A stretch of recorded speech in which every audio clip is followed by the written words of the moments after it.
Paramedic vehicles all waiting to go inside at some point to do what they do. Behind me, down the West Side Highway to the end of Lower Manhattan, it gets darker the closer you get to where the towers once stood. From overhead, you can see the plumes of smoke that still pop up. There's still small fires that firefighters are trying to deal with. About 5 blocks from where we stand right now is the command post. There are several hundred police officers, firefighters, paramedics, doctors, construction workers, all waiting for word when they think the situation is secure enough, when they can move in and begin to remove the debris, begin to look for those people who have managed to call on their cell phones, have managed to call on two-way radios saying, help us, we're alive, we're okay. At some point, they hope to move in with the heavy equipment and get to the countless numbers of body survey. The mayor has said it is likely that thousands have died here.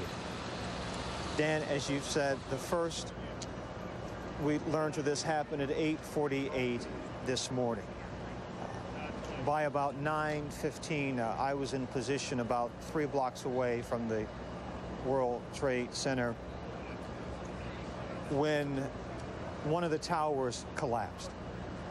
For a moment, we, like the other people, just sort of stood there, not really realizing, comprehending what was happening. You could see the smoke and the balls of fire begin to roll in our direction.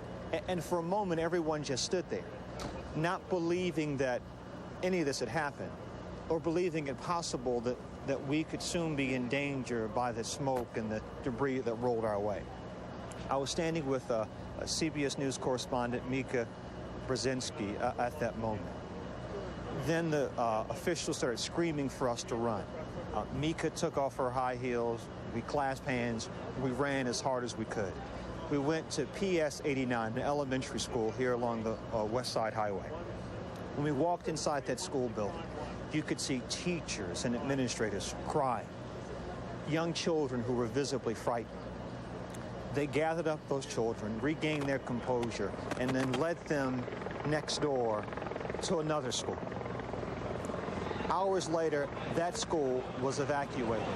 There was report that there might be a bomb in that building. Panic broke out again.